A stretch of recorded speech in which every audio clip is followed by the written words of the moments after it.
Hi, welcome to Zgadgetreview. Google had their Google I/O yesterday, and while it was light on huge surprises and announcements, there were some things that they dropped within the presentation that actually were pretty big news.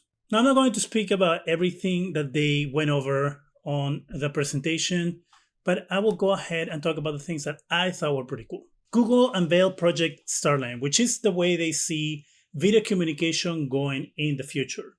They show a small video where they show how people can talk to each other using cameras, kind of like a Zoom call that everybody's used to by now, but making it more real like.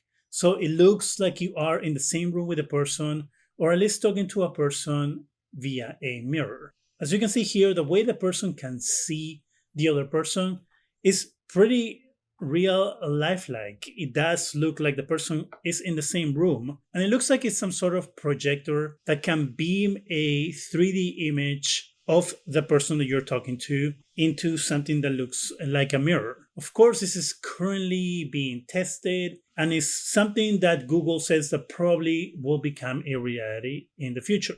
And seeing how communication has changed so much in the last year, where people have gotten more used to doing video calls and talking to each other via a screen, making this something that allows you to have that communication in a more realistic way will be a huge step in video call communication. Of course, this is futuristic kind of technology that hopefully get us closer to one day having a hologram in the room with you, where you can actually have a person talking to you. That will be a really cool way of doing video conferencing or communications in the future. They also spoke about the upcoming Android 12 and how they're trying to tailor that experience to each individual. Try to make the operating system as personal as you can make it by choosing your own colors and designs. They're also focusing on privacy features, like letting you know when your camera and microphone is being accessed. If you didn't know it was, you will get a little icon in a corner telling you that that's happening, so you can go ahead and check what app might be having access to that.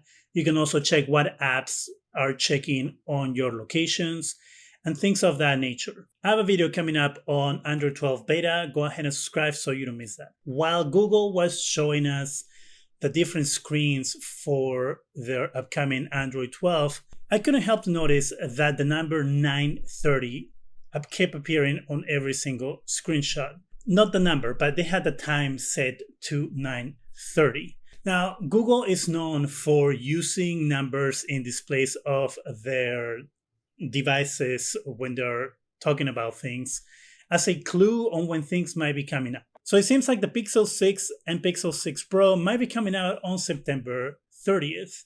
Of course, this is just a guess based on previous Google history. We should expect to hear something about this phone in the coming months. I did a video on the Pixel 6 leak here or in the description section.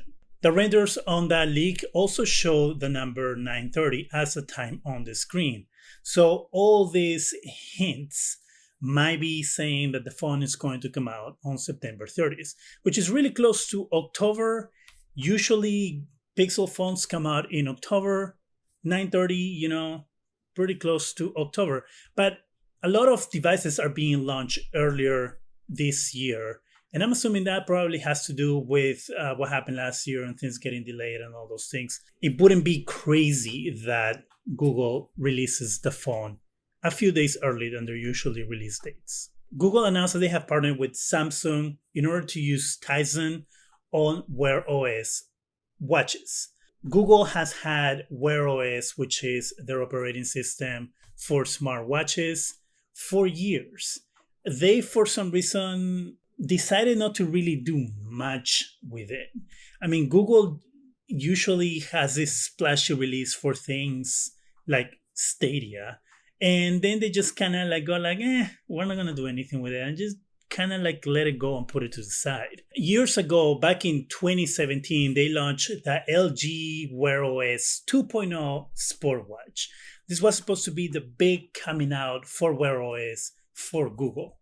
And then nothing. In the meantime, Samsung decided to pick up the mantle and use their own Tizen operating system on their own Galaxy line of smartwatches. Those watches actually took off, and the reason is because Samsung actually put some care into their operating system.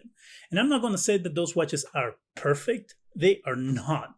But the way you can use the operating system is a lot easier and better and user-friendly than Wear OS. I still have my Galaxy Watch here, which I have a love-hate relationship with, but hey, at least it works. So it looks like Google has kind of realized that they cannot really do much with Wear OS. They cannot make Wear OS as good as Samsung. So what they have decided is to partner up. So we're going to have some sort of mesh combination of Wear OS and Tizen in upcoming smart watches. They're going to be able to lower the use of the battery on a watch, because that was a huge issue with Wear OS. A lot of those smartwatches that use Wear OS usually die within the day. They, for some reason, could not figure out a way to make that battery last on those watches. Samsung, for the most part, can go between 2 to 3 days, depending on how much use or exercise-wise you do with the watch. So they're going to be able to do that. They will be using some of Fitbit's technology, especially the heart rate tracking that Fitbit is so well known for, in order to boost up Wear OS watches. But it's good that we have finally heard about Fitbit and where Fitbit fits within the company, because for a while there it looked like Google had purchased Fitbit and they really didn't know what to do with them. Kind of one of those things that big corporations do, where they buy another company and they go like, all right, we bought them. Now, what do we do with them?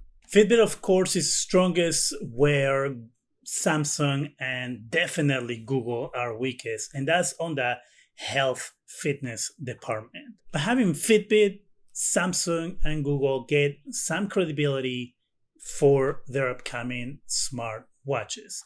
Now, all three companies are going to be working together in order to make Wear OS and smartwatches within the Android ecosystem a thing that hopefully will happen. It seems like it's going to take three companies to make Wear OS successful, where it only takes one for Apple to pull it off. What do you think of Google's announcements? Do you think that the Pixel 6 will be coming on September 30th?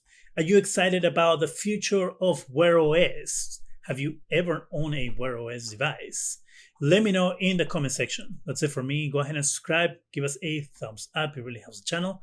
Go ahead and hit that bell so you can be alerted every time we have new videos. And thank you very much for watching.